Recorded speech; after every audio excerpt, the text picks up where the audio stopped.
नमस्कार दोस्तों। आज हम आपको ले चलते हैं बिहार के भागलपुर जिले के कजरैली इलाके में स्थित एक छोटे से गांव गौराचक की ओर। यहाँ की कहानियों में से एक कहानी है जो प्यार, समाज और बदनामी के बीच झूलती है।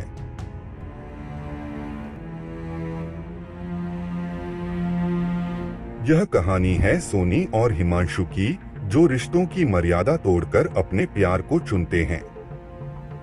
लेकिन उनका प्यार समाज की बंदिशों को पार तो किया, लेकिन वो साथ जी ना सके। तो आइए जानते हैं इस लम्हों में बदले प्रेम कहानी के खौफनाक साजिश को। उससे पहले आप मेरे चैनल को सब्सक्राइब कर लीजिए ताकि आपको हमारे और भी आने वाले वीडियो का नोटिफिकेशन मिल सके। गौराचक्कर एक छोटा सा गांव है जहां सभी जातियों के लोग मिलजुल कर रहते हैं। लेकिन इस गांव में यादव जाति के लोगों की बहुत दबदबा है। यादव समुदाय एकजुट और साधन संपन्न है, जिनकी एकता का डंका पूरे इलाके में बजता है। गौराचक्कर की एकता की बात ही अलग है। यहाँ के लोग एक दूसरे के दुख सुख में हमेशा साथ खड़े रहते हैं। उनकी एकता के कारण ही गांव में शांति और समृद्धि है। इसी गांव में रहते थे परमानंद यादव अपनी पत्नी और 3 बच्चों के साथ। उनकी बड़ी बेटी सोनी साधारण शक्ल सूरत की, लेकिन मिलनसार और महत्वाकांक्षी थी। सोनी के 2 छोटे भाई थे और घर में सभी उसे बहुत प्यार करते थे। सोनी का बचपन से ही पड़ोस के हिमांशु यादव के साथ खास रिश्ता था। बचपन के खेलकूद ने उन्हें जवानी में प्यार की ओर बढ़ा दिया। सोनी और हिमांशु का प्यार किसी से छुपा नहीं था। वे जानते थे कि उनके बीच का रिश्ता बुआ भतीजे का है, लेकिन उनका प्यार समाज की सभी बंदिशों को तोड़कर। एक दिन हिमांशु सोनी से मिलने उसके घर गया। वह एकांत में बैठी सोच रही थी, तभी हिमांशु को देखकर उसका चेहरा खिल उठा। हिमांशु ने पूछा, क्या बात है सोनी, घर में इतना सन्नाटा क्यों है? चाचा चाची कहीं बाहर गए हैं क्या? हाँ, आज सुबह ही मम्मी पापा किसी काम से बाहर गए हैं और दोनों भाई भी स्कूल गए हैं। इस एकांत में बैठी तुम क्या सोच रही थी? यही कि सामाजिक मान मर्यादाओं को तोड़कर जिस रास्ते पर हमने कदम बढ़ाए हैं, क्या समाज हमारे इस रिश्ते को स्वीकार करेगा? शायद समाज हमारे इस रिश्ते को कभी स्वीकार नहीं करेगा। फिर क्या होगा हमारे प्यार का? मुझे तो उस दिन की सोचकर डर लगता है जिस दिन हमारे इस रिश्ते के बारे में माँ बाप को पता चलेगा। फिर उन्होंने सोचा, ज्यादा से ज्यादा क्या होगा, वे हमें जुदा करने की कोशिश करेंगे। अरे हमने प्यार किया है तो डरना क्या, जो होगा देखा जाएगा। लेकिन उनका प्यार ज्यादा दिनों तक घर वालों की नजरों से छुपा नहीं रह सका। जब सोनी के पिता परमानंद यादव को इस बात का पता चला तो उनके पैरों तले जमीन खिसक गई। परमानंद ने हिमांशु को साफ तौर पर मना कर दिया कि वह सोनी से न तो बात करेगा और न ही उनके घर की ओर देखेगा। लेकिन मोहब्बत इतनी आसानी से हार नहीं मानती। सोनी के पिता ने कहा, हिमांशु तुम हमारी बेटी से दूर रहो। हमारे समाज में यह रिश्ता कभी स्वीकार नहीं होगा। सच्चे प्यार की आड़ में रिश्तों की मर्यादा नहीं तोड़ी जा सकती। परमानंद ने सोनी पर कड़ा पहरा बिठा दिया। सोनी की हालत जल बिन मछली की तरह हो गई थी। उधर हिमांशु भी सोनी के बिना बेताब हो उठा था। मां जेलस देवी ने भी बेटे को समझाया, लेकिन हिमांशु अपनी जिद पर अड़ा रहा। सोनी ने भी अपनी मां से साफ कह दिया कि वह हिमांशु के बिना किसी और से शादी नहीं करेगी। उधर हिमांशु के भी घर वालों का कहना था, हिमांशु यह प्यार नहीं, पागलपन है।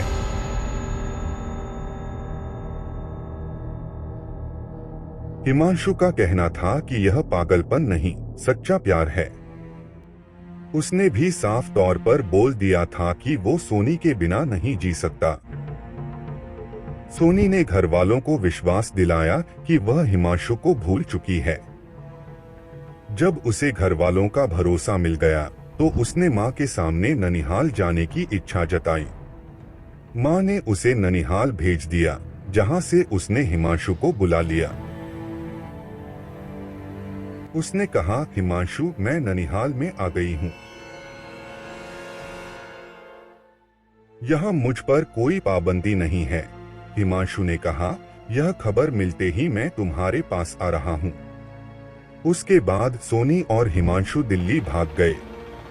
परमानंद को जब इस बात का पता चला तो उन्होंने हिमांशु और उसके घर वालों के खिलाफ बेटी के अपहरण का मुकदमा दर्ज करा दिया।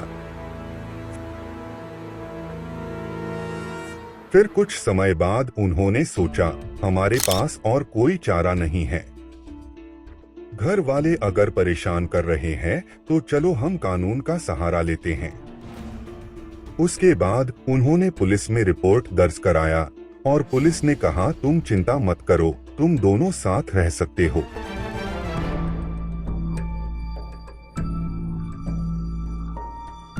हिमांशु और सोनी का प्यार इतना मजबूत था कि उन्होंने हार नहीं मानी। वो कुछ दिन एक साथ दिल्ली में ही रहे। फिर 8 महीने बाद हिमांशु और सोनी घर लौट आए।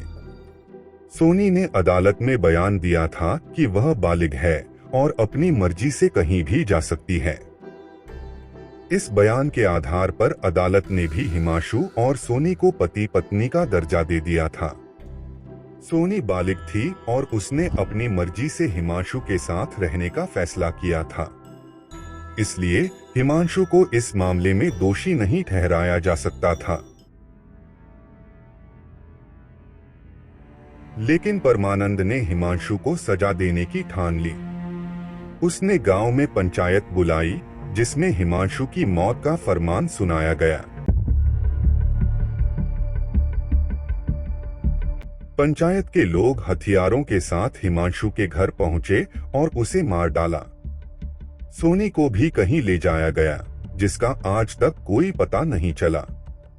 जाहिर है उसे भी मार दिया गया।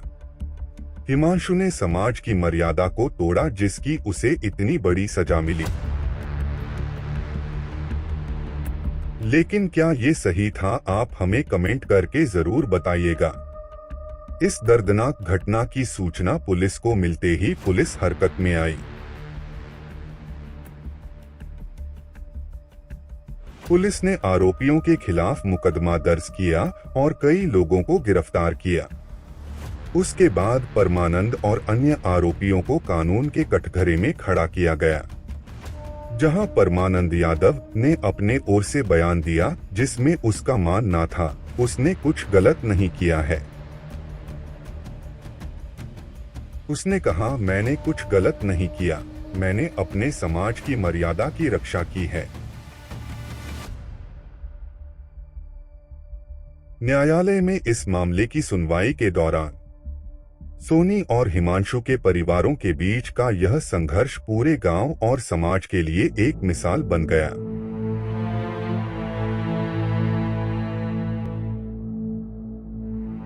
यह मामला न्याय और सामाजिक मर्यादाओं के बीच का संघर्ष बन गया। यह मामला न केवल हत्या का है, बल्कि यह हमारे समाज की उन कुरीतियों का भी है जो आज भी हमारे समाज को पीछे धकेल रही हैं। इस मामले की सुनवाई अब एक नई दिशा में जा चुकी थी। ये मामला भी कोर्ट के कई चक्कर लगाती रही।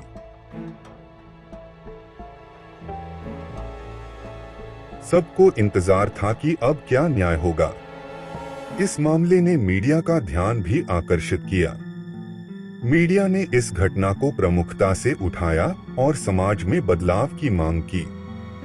यह घटना हमारे समाज की उस सच्चाई को उजागर करती है जिसे हम नजरअंदाज करते आ रहे हैं। हमें इस पर गहराई से सोचने की जरूरत है।